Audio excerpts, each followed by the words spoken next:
Yay! Hey there. This is live? Yes. Yay! First live ever. First ever. Congrats.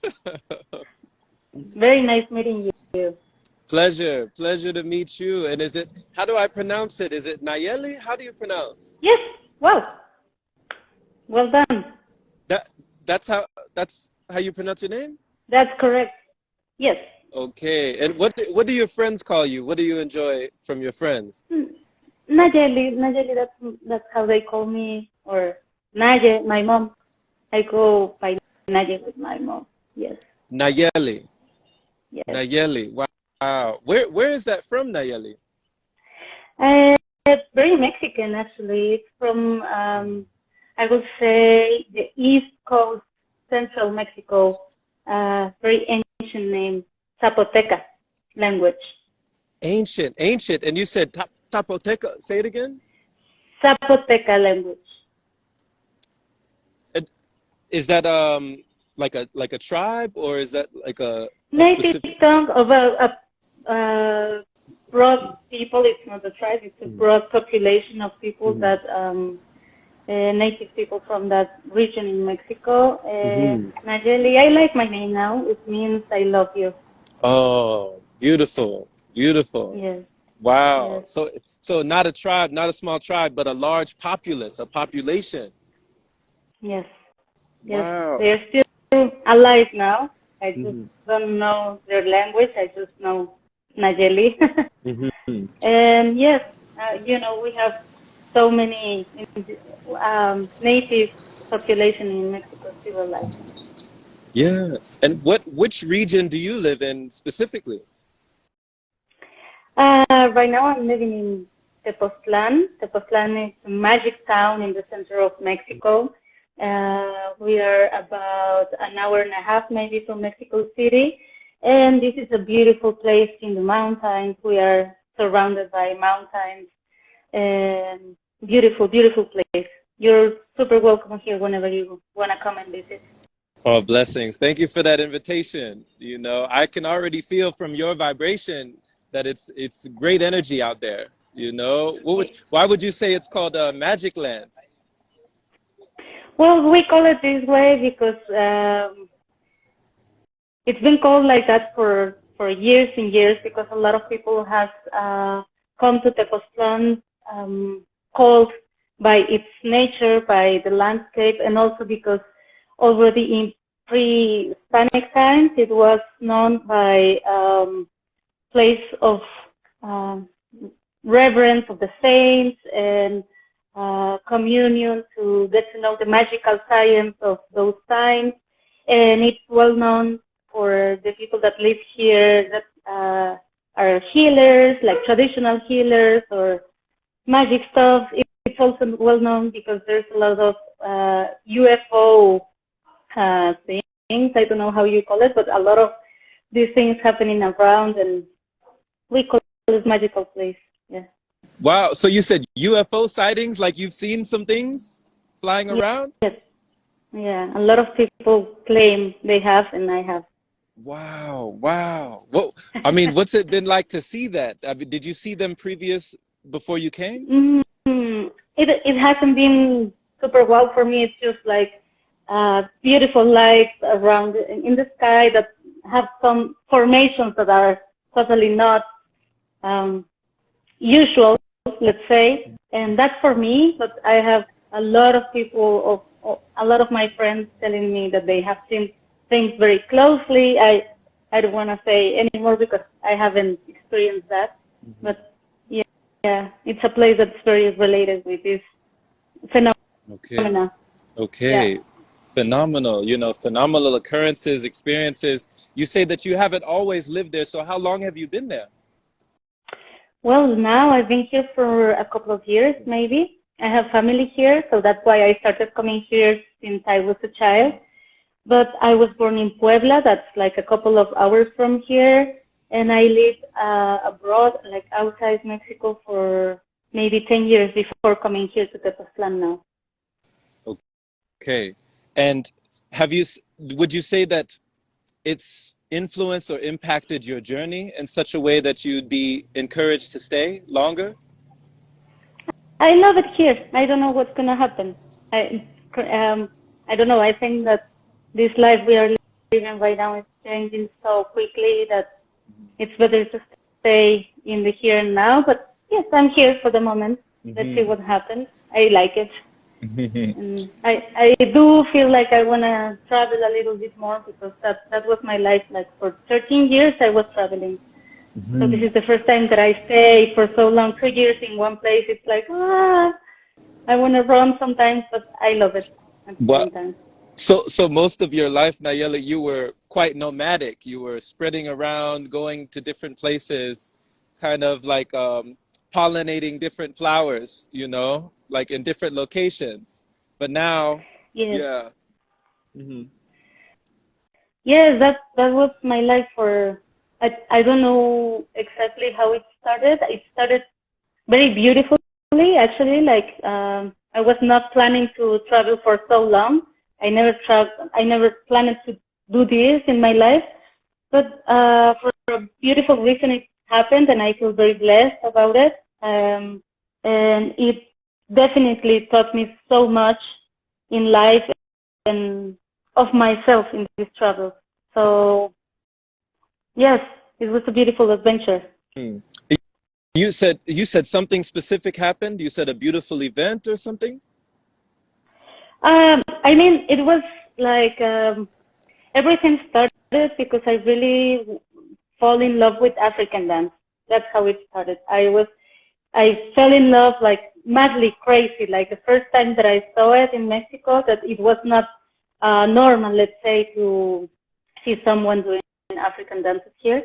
When I saw the first pictures here, I got crazy and I really thought that I had to go to Africa to learn.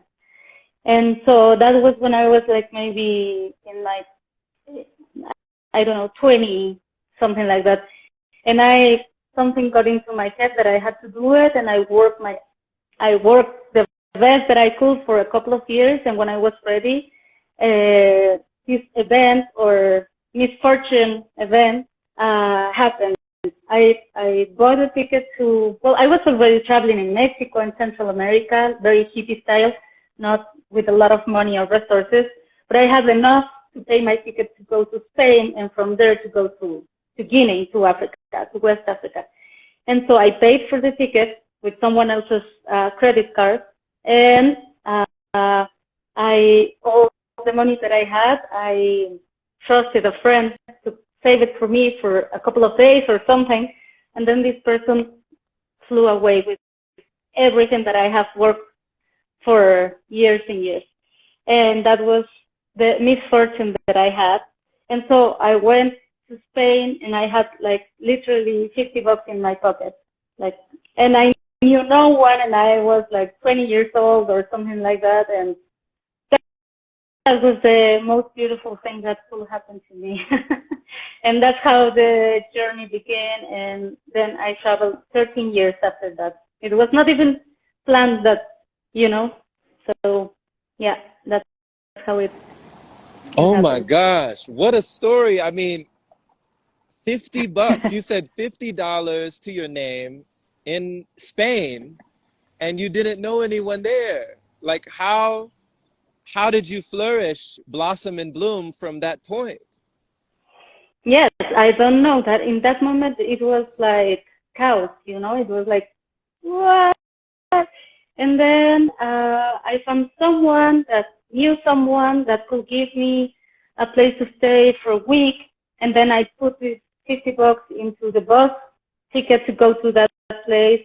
And then next day I'm doing massage, because that's what I was doing in those times. I was a therapist, massage therapist. So I'm in the beach, like massage, and and it started from there. And yeah, crazy adventure, crazy adventure.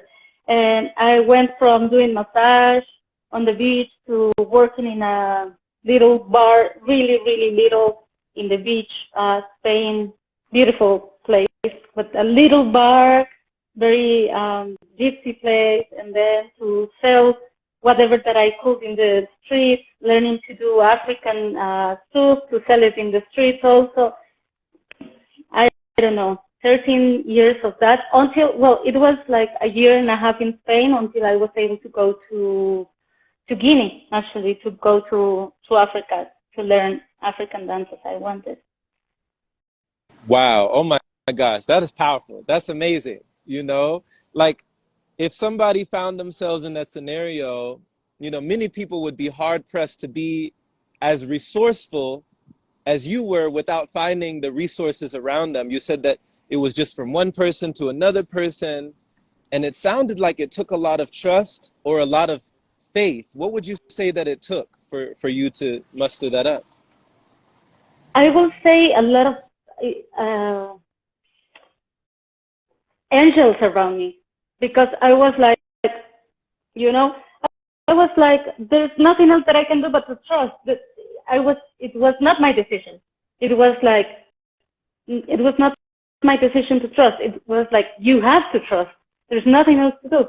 It's like, if like life kind of pushed me to do whatever I could with the little things that I have, and then I have always trust people. I think that's the biggest lesson that life gave me. I trust and I love people. I love people so much.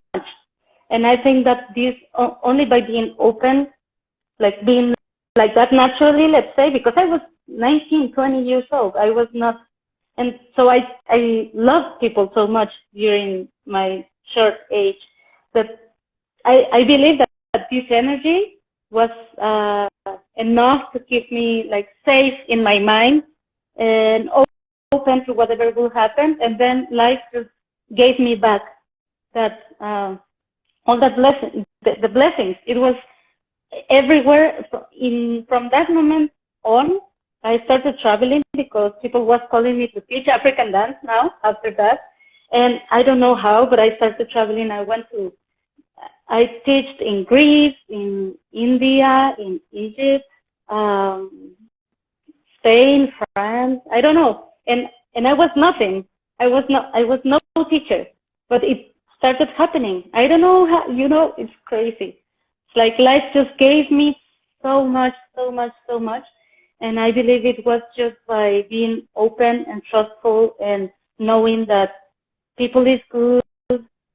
Most of the time I didn't have any money or resources to even to eat sometimes. And a lot of people just opened their little houses in Africa. You know, they had nothing. And if they had one plate, they could split half to give me something to eat. Or it's been amazing. Wow. Wow. I mean, I can feel the love pouring out from you. You know, you put so much love in. You've let so much love in. You've been open enough to receive that. And, you know, why do you feel like it's challenging for most people to receive in that way? I mean, when you say that you've always trusted people and you love people, where do you feel like that came from? Was it always that way since childhood? Well, I believe I've been very blessed since childhood, yes, because I had love. In my childhood, my mom loved me. That was huge, you know. Whenever you have love when you were a child, for me, it's like you're already like blessed. We all have trauma. We all have difficult moments in our life. But if you have the feeling, the sensation of being safe in your small environment at home, and you have maybe not all the resources or money or whatever, because we didn't have it at home, but I was always like safe and felt that someone loved me and cared for me. I think that's enough. I think that was enough for me. I was blessed enough to feel safe and loved and cared, and I think that's enough. And I was always blessed. I've been very blessed, and definitely it takes courage to live by that trust. But I think that's the only way. Mm-hmm. I like how you said before, you said, I had no other choice. You said, like, I had no choice but to trust, you know, but to move forward, but to keep going. but to open myself up to receive, you know? Yeah. When other people block and let that stop where they're going, you allowed that energy to keep flowing, you know? And you were in service. You gave. And so you continued that pattern. I love it, you know? It's just a testament to what you can do when you allow that energy to come through. Yes, for me, I think the most that I've learned in the travels and in this life, it's about myself. I think that everything that happened somehow taught me so much about myself, how I was reacting to everything that was happening, how I was reacting to very different cultural perspectives and people and even food, and a lot of my journey had to be with food or not having food, or what kind of food are they going to give you, and that's the only thing that you can eat. So much, or so many things that happen, and the real thing that I was learning, I feel it's myself through all those 1,000 mirrors. You know, it's like learning about my deepest desires, how I was being able to receive and to be humble, and I think if I have something to say or to share with you or with the world, it's about that, how this life, it's about getting to know ourselves. That's what I feel now. Getting to know all the deepest layers of ourselves. As we have always heard, it's like, get to know yourself and you will know the universe. And definitely, it's like, for me, that's it. I've been studying so many things in my short life. I love studying. And I study and study and study. I was in India studying. I was studying everything. Like, I love meditative states and study all of that and the science around that. But you know, all that just gets me to the same point. It's about me. It's about what all of that tells me about myself, and how all that takes me about what it's not me also. And I think that's pretty much where I am right now. Like, and that I believe that's where we are all, like, learning more about ourselves, hopefully. Beautiful, beautiful. And you know, even as you speak, Nayeli, I'm learning about myself through you. Yes, You know, I'm like exactly. living vicariously through your voice, you know, through your words. Yeah. And it's true what you say. You learn more about yourself, you learn more about the universe, and the deeper you understand yourself, the deeper you understand others. And when you talked about angels and the feeling that angels were looking out for you, have you always felt that they were like angels in the outfield, or that you were guided or even protected in that way? Yes, and I think that's also something very powerful in my life. I don't know exactly how it started, but definitely. I mean, I've always been kind of, I would say, spiritual or religious, kind of like, not non-dogmatic, but I do have this feeling of being very, I have faith. And it was very important for me. Sometimes I was sleeping in the streets. Like, I had slept in the streets or very remote places in India that I was by myself with only, like, my little, you know. And if I hadn't had that strength inside of me, knowing that there was a light that was always caring for me, and that I had something to connect.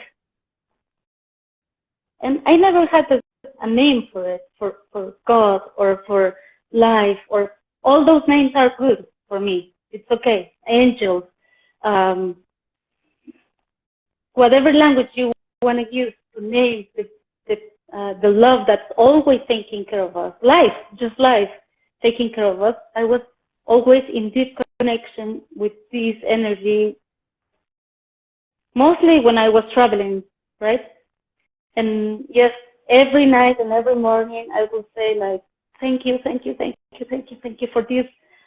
But I'm alive for this experience. Thank you, thank you, thank you, thank you, thank you, thank you. I know that you're taking care of me. I know that you're embracing me. I know that all this is happening for, I don't know what reason. I don't care. It's like just thank you.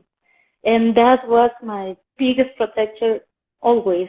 If I had 1 penny, I will buy a little candle, light that candle and say thank you. You know, that's what I was doing every night. Like, okay, I have a candle, and that was like, I'm fine.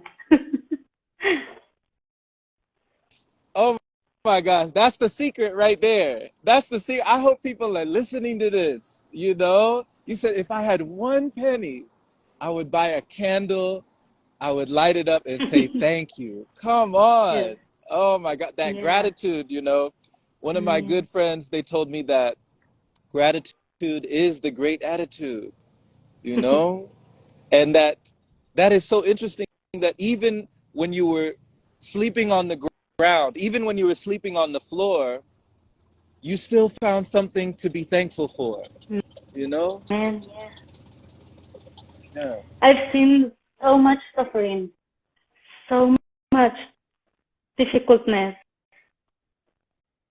It's for me, life. It's an experience that has no limits, has no boundaries. It's wow. I don't believe that. I really believe that our minds are not capable of getting the whole picture. It's only from the heart and from the feeling, you know. It's only from the being open to all of the senses being alive, and then you maybe grasp it, you know.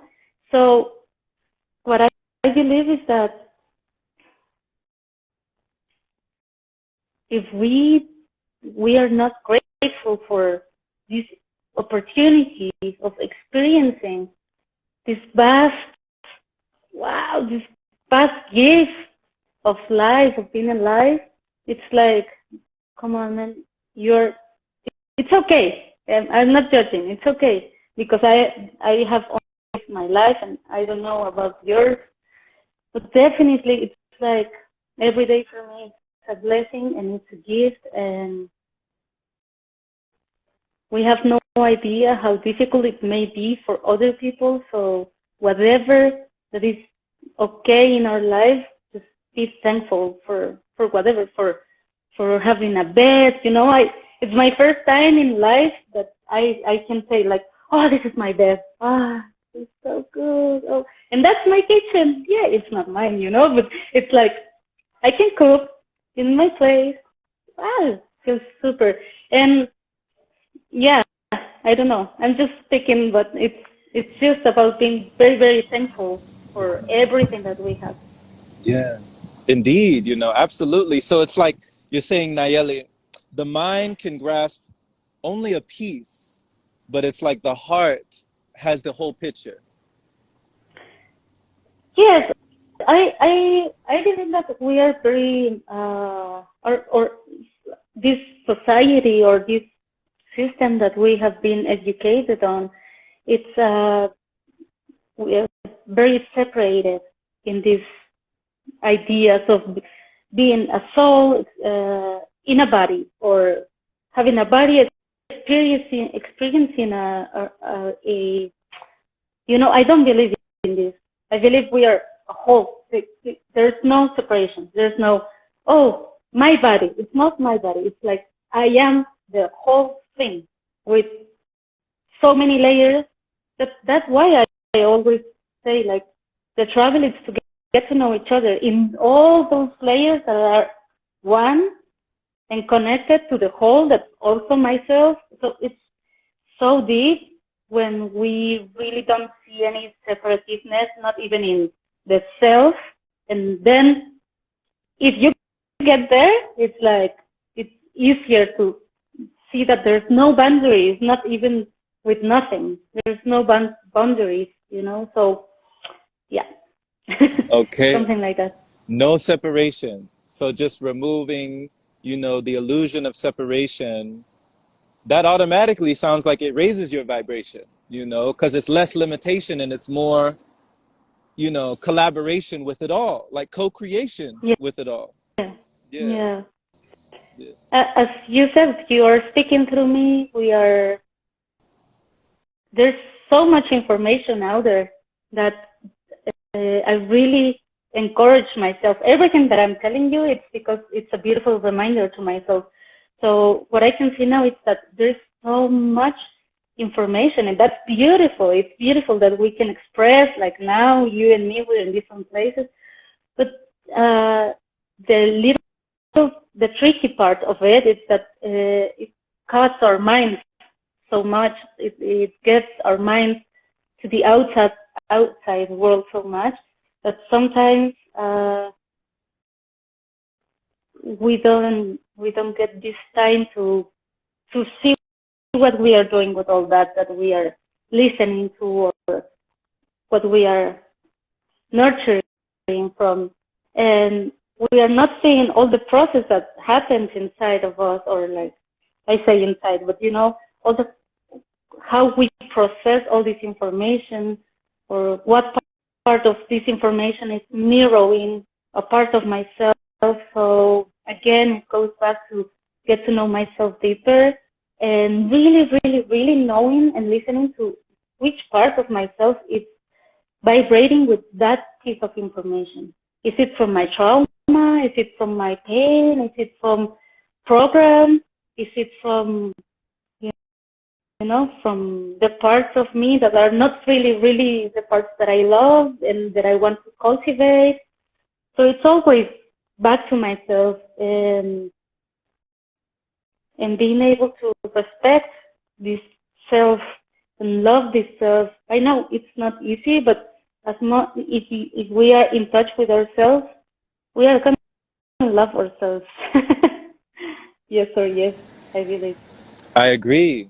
And Nayeli, earlier you had so much joy and excitement when you were talking about the feeling of that expression through dance. We're talking about having like a dance dinner where it can be so nourishing, like movement nourishment. One of my friends from Venezuela, she does like samba, merengue, salsa, and bachata, all these different types of dances.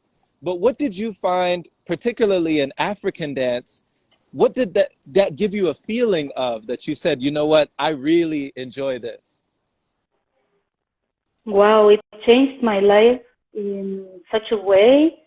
I always say that dance was leading my journey. It was not me. It was dance all the time, opening the journey.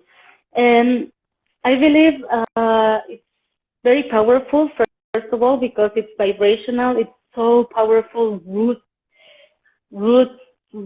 I don't know how to say, but it roots us so much. Like the drums, they have so much power to bring us into the awareness of now, to the here now. It has so much power into community. Also, African dance, it's always in a circle. And we know that nothing happens in this world if it's not in a circle. And so it's so powerful in so many layers. Like when I was in Africa, I saw people dancing, like everyone is in the circle. Kids, old people, professional dancers, crazy people, everyone was there, and it was included, and it was fine that they were all there. And that's what I've been trying to do in this journey of teaching, because I still teach. And now I'm not only teaching like African steps, but I'm having this approach of doing Afro circles.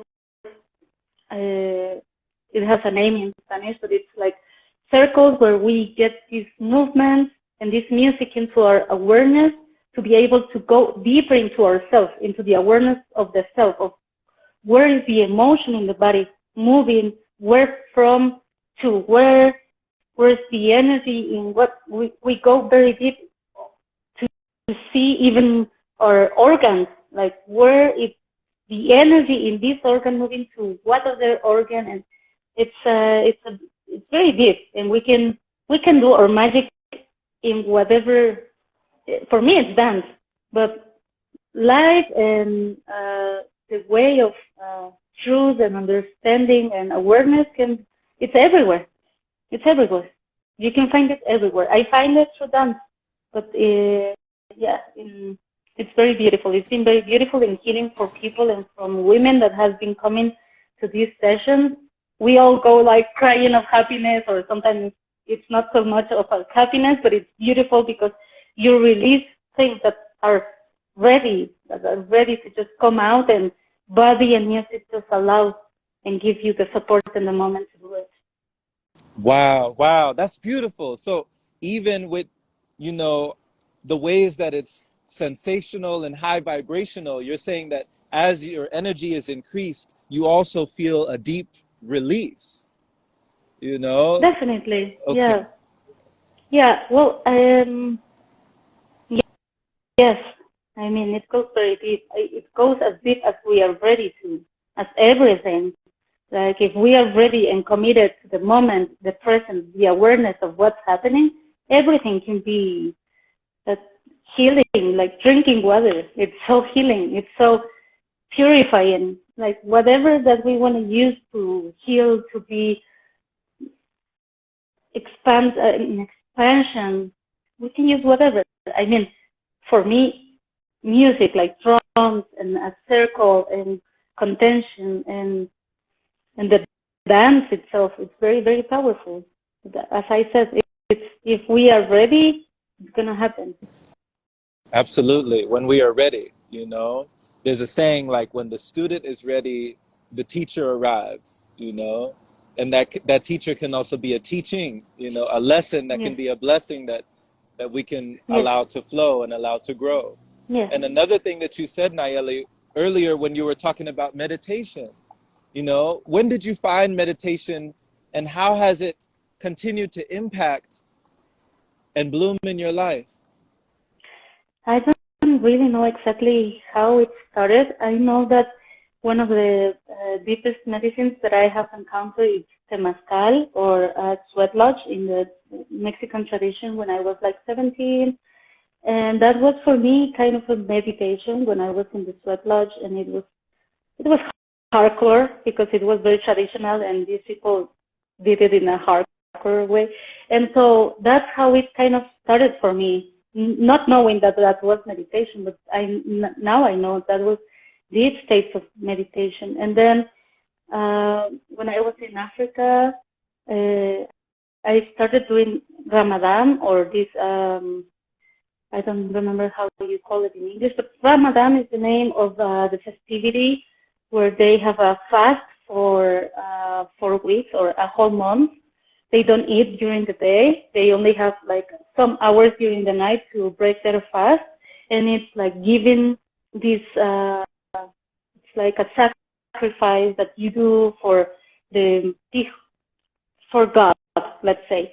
So I was doing Ramadan during that time, and I remember that I was trying to learn the prayer, so I was not able to learn the prayer in their way, so I was just meditating. I was just meditating in those times, and it was like 6 times per day or 8 times per day.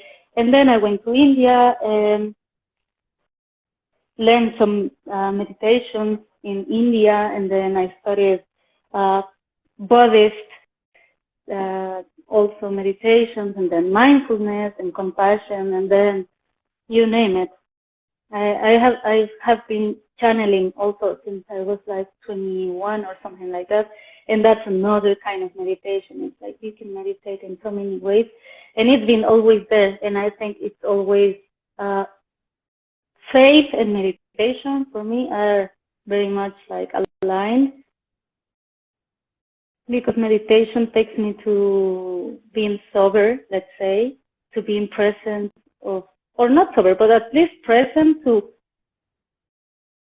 all my physical reactions, all my chemicals in my body, to get to know myself in the moment, and in that moment being able to be very present, to be thankful for what I have. So it's like meditation brings me to the present, to the silence, to the openness, to the expansion, so that I'm able to give myself fully to life, to the spirit, to divinity, to something like that, maybe. Yes, I love that. You know, giving yourself fully to life, you know, giving yourself, giving of yourself, breathing that in. And when you talk about meditation, mindfulness, and compassion, what would you say has been the difference? You know, how would you define how all three has influenced you in that way, the mindfulness and the compassion as well? Compassion is deep. I mean, it's deep. For me, it's like a big turning point in my life when I learned. I knew already compassion, but I didn't knew that was compassion. I had the feeling. I don't know, but I guess we had all experienced compassion, but we cannot understand that compassion, and so we don't exercise it, and we don't open ourselves to be compassionate in the world. So compassion, the way that I understand it from mindfulness and also the Buddhist, the Theravada Buddhist tradition, it's the way, the connection that we have for people in suffering, for others in suffering, but not only that, plus the motivation to change it. It's like being connected to the suffering in the world that makes you feel something, and that's something that you feel gives you motivation to change that suffering in the world. So you are motivated to do something beautiful in the world, to change the suffering that you see. So it's not only painful, like you see pain and then you're in pain because of that. That's something like being, how do you say? Well, I don't remember how you say it in English, but compassion, it's also having the motivation to do something to change the state of pain or suffering, let's say. It sounds like, you know, it's also, it feels like a form of empathy, like you're able to empathize. Exactly. Okay. Empathy, it will be to be able to feel the suffering of the other person. But if you stay in empathy, you may be at risk of being in sufferance with that person, and the suffering will go and go and go, and you will help that person and you will suffer together. If you don't have compassion, you will suffer, and then suffering is not going to be one, it's going to be two people in suffering. No. It's okay, but that's where compassion comes. You have the motivation to put some of your energy to up-level that suffering and to say, just by looking at you, you know that I'm here. And just by breathing your suffering and letting you know, there's a click that you do, that you know that just by your presence, you can change this state. And you don't go deep into that suffering with that other person. Just by being there, by existing, you know that you are already being at service of that person, and it gives you first hope and power to get out of the suffering, and then in that vibrational state, you are helping the other person not to stay in the suffering. Okay. So yes, compassion there's empathy, but compassion will come. It's the up level of empathy, let's say. It's a level up, so it goes further. It's like the motivation to change, not just staying or remaining in that feeling, or like you said, that suffering together, but the motivation to cause a change, to uplift, to empower. You know? Wow. Yes. Wow. Awesome. It's one of the highest levels of love for Buddhist tradition. They have love in different kind of layers, let's say, and one of the highest will be compassion, will be the motivation to just to lift, like the not, we know that there's suffering, but I do have the motivation and the strength to be alive with this suffering, giving myself to to leave the world and the people and everyone to the less suffering possible in our existence. Something like that, maybe. I love it. I love it. And Mm-hmm. Nayeli, you have something in your bio that I love as well. And I haven't quite seen it put this way, but you put these two words together and you said human flowering. Human Yes, flowering. So what do these two words mean to you when you put them together like that? yes, it's exactly what we are speaking of. It's like going deeper to myself and allow everything that's stopping me from being myself to come out, to see them, to recognize them, to say thank you, but this is not longer serving, and I will put it into the soil, and so they will be the strength for me to flourish, for the real self to flourish.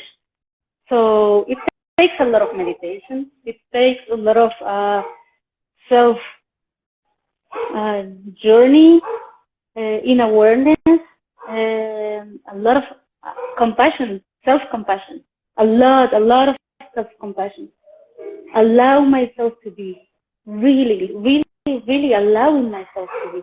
You know, big artists are called crazy because they have allowed themselves to be as they are. They are not fitting maybe in some, I don't know, crazy artist, I don't know, let's say Michael Jackson. You know, in the moment he was seen like, wow, this guy is like from another planet or what.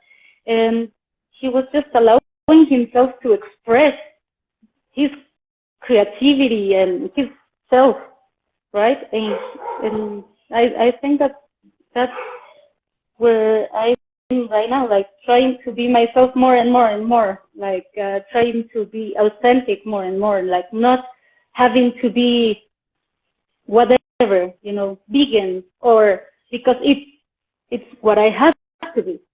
No, it's just like trying to be myself as much as possible, living by my nature, and then I will blossom. That's how I feel like. I love that. That's for me. So Hmm. sowing seeds of yourself. So it's like taking all the labels off the table and just coming back to yourself. Because I love how you said sowing to cultivate presence and heart, you know, Yes.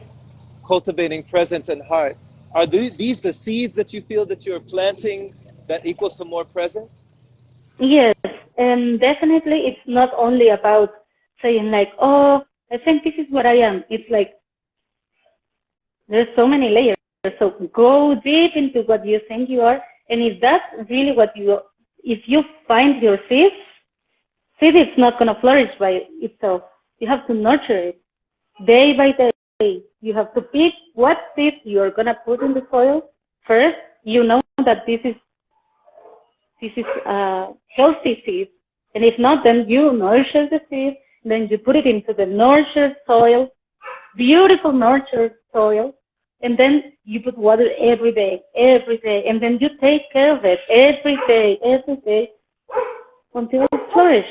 And then it will be, I don't know, we all need to put our seeds into this beautiful garden. The garden really wants all of our seeds. That is a beautiful analogy. You know, I love how you put that, Nayeli, and like not only planting the seed in the soil, but nurturing it, watering it, giving it nourishment, and also with that nourishment and encouragement to let it flower, the sun, you know, having light from the sun. What do you feel like is the light in your life that allows those seeds to grow as well? As you said, sun. It's like nature. Just like being able to nurture from the real deal, like the sun, you know. It's like we need the best to give our seeds the best, to love the seed. It needs nature. It needs water. It needs sun. It needs wind. It needs what it needs. We still have this body, and this body needs nature because it's nature. So it's just living by our nature, and our nature in this body still needs nature. Wow, wow. That's a whole message right there. You know, the nature in this body still needs nature, you know. Don't try to move away from nature or avoid nature or evade nature, but allowing nature to be with you, you know, Yeah. and allowing yourself to be with it. That's, oh man, I love this. So there's one more thing that really caught my eye, and it's something that I don't know too much about, but it said TR hypnosis. Do you recall putting that up there? Yes, and that's something else that I've been learning and studying, and that What is that? it's going how would it be in English? It's regression therapy of regression in hypnosis state. So it's a therapy where you will go into a level of hypnosis that's not deep hypnosis. You will be always aware or conscious of what's happening, but you will reach some state in your mind where you are able to go back to certain places in your life, or let's say experiences of your soul. Sometimes it will be in other lives, if you believe so, or experiences that your soul has experienced. So you can go to places where you found trauma or pain, and you can review them and maybe being able to, let's say, fully finish living that moment. So trauma is able to release from your body, and your body is like released from trauma. That's a way of releasing trauma. Mm-hmm. And and you did this particular style of hypnosis on yourself? You had it Yes, done, or yes. When I was studying, I did. We had to practice a lot. So yes. what was that like? Wow, it's something that's difficult to put in words, but it's going back. In my case, I will say it as it is. I don't know if everyone believes in this, but I went back to previous life, and I relived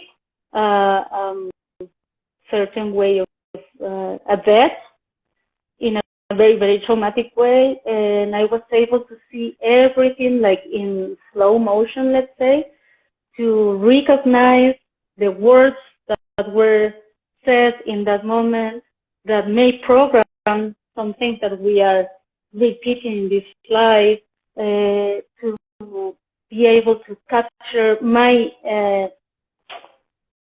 what was exactly the fear that I was experiencing, by so many layers of the remembrance of the body. You know, we get a lot of memory in our body, in our soul, in our all the layers of ourselves.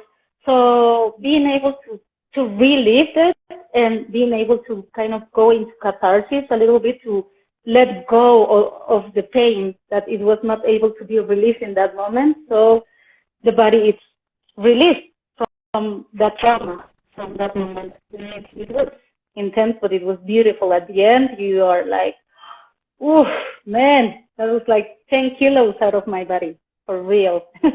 Whoa, so it felt like a whole weight lifted off of your body? Yes. And even my face changed, everything from that moment on. It's very powerful. I believe it's very, very powerful, because you come to be aware and conscious of programs or things that you know that are in your life, but you are not able to see them. You're like, I know that I have this fear, and you don't know exactly where this fear came from, and then it kind of shows to be in the conscious, and you can see it, and just by seeing it, just by being aware, it's like it vanished, or there's no more purpose to exist because you are aware of what you needed to heal or what you needed to see. Oh my gosh. So it does. Yeah. It sounds magical. It sounds even mystical. It sounds very mysterious. I'm curious, because it's like they say, and I'm sure you've heard all the time, Nayeli, about like the subconscious mind, the subconscious body, that our body holds memory. Everything is stored, and it forgets nothing. It remembers everything that's happened to it. And when you said that you can go back to the point and pinpoint the fears when they started to appear and to release that, you said you were able to see even the words or how these programs got installed inside. Yeah, it's crazy. It's listening to yourself. That's why I like this therapy, because it's yourself doing it. The therapist is there to guide you into the journey, but it's your journey. You're living it, you're feeling it, you're giving your medicine to yourself, because you are saying the exact words that may be a program in your current moment or life. Or like, I don't know, like, nobody came to help me. Nobody's ever gonna help me. And then in this current moment in your life, you have this feeling of, I'm alone, and maybe you are not, but you live with this feeling that if you don't do it, nobody's gonna help you. You live with this kind of energetical thing around you, and it comes from a memory, maybe of trauma, or a memory of a very, very traumatic moment in your life, or in the past, or in a situation lived by your soul. So it's very important to listen to what you are saying, and you get this aha moment of like, wow, it was coming from that, and so I don't need it anymore. And you see it, and you are like, and you're experiencing it, so it's alive. It's not mental. It's not coming from the mind only. It's coming from the experience of the body. Body is experiencing things. It's alive, and you're giving yourself all this information. So when you get back to the sitting position, you go like, wow, all that was storage. It was stored there, and it was needing to get out. And it's very, very intense, but very beautiful. Yeah. It really does sound intense. And it does also sound like there's a beauty in this procedure. There's a magic to sorting out all the madness and the mayhem that we are governed by. I mean, it recalls, like, there's a quote that I heard one time, Nayeli. And it said, if you do not make the unconscious conscious, then it will govern your life and you will call it fate. You'll just accept the fate that has, that you see, because you don't realize. So after this procedure, which sounds like a mental surgery, it sounds like a lot of work was done within you. How did you know that it was complete, that the process was done? I will say when I was noticing changes in my life, like different ways of reacting to things, let's say, like I was feeling like, in this case of this therapy, I went through life where I will say it as it is, I was killed for being a witch in those times. And so I started this therapy saying that I didn't have enough trust in my work as a guide for people in therapy or in meditation or meditation circles or these dance circles. And then after this session, I started noticing that suddenly in that week, I started like putting myself available for so many things. Like, oh yes, I want to do that, and I'm ready to hold the space for this and that and that. And I was like, suddenly it's not that I doing it. It's like my subconscious just unblocked the uncertainty or the not being confident about it, and it went smoothly. It went like, if you don't want to notice, you won't notice, but it's there. It's going to be alive. It's going to be a part of your life. It's going to be a change of the way that it's normally being, let's say. And I want to say something. I don't believe that this is the only therapy. This is a way of seeing the subconscious mind. But what we have been saying, it's the same. It's like getting to know myself by being in a meditation, like fast, like how I nurture myself. Every part of my day, of my life, can take me to that. It's just another way. I don't think that this is the only way. There's so many ways. This is a fast way, let's say, because it's like 2 hours of boom, boom, boom, boom, boom, and you get a lot of answers. But man, you know that when you fast, you see yourself, your body changing, your energy changing, and there's so much like awareness in the mind that just bringing that awareness is what you are doing in therapy. It's like you have moments of awareness that you can see that you're like, oh, okay. And that with that awareness, then so many things that you don't need just get discarded. So we are our own therapists. We are our own teachers. We are the only ones that can do the job for ourselves. So yes, we are here to help each other, but no one is going to do the beautiful journey for ourselves. So yeah. Absolutely. Absolutely. Thank you.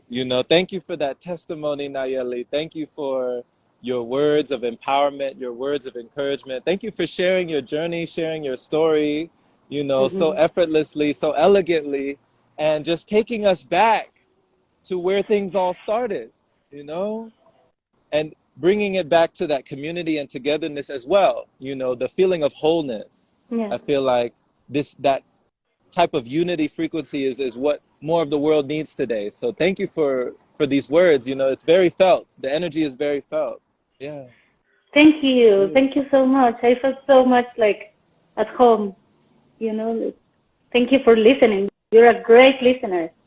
You really know how to get the jewels of the story, and so that was beautiful. I don't know how to do that. I go.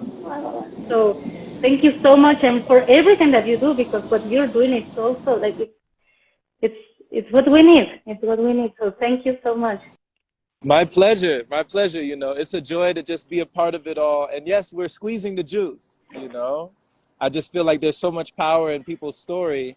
And each time we hear something from a person, we get another piece of the puzzle, to come together and see the big picture, like you said, that the heart sees, the big picture. So, if this was somebody's first time witnessing you or encountering you, Nayeli, do you have any services or any places, any offerings that you would like for people to go to receive you? And if so, would you let them know where you would like them to find you? Yes, definitely. I'm not very much of an Instagram person, but you can reach me on Instagram. And then what I'm doing at distance is I offer services of Akashic recording, reading, and then African dance and meditation now, guides also. So yes. Thank you so much, Jerome. Thank you. It was lovely. Awesome. And a lot of peace. Just being in peace. This is what we need now. Just being in peace. Absolutely.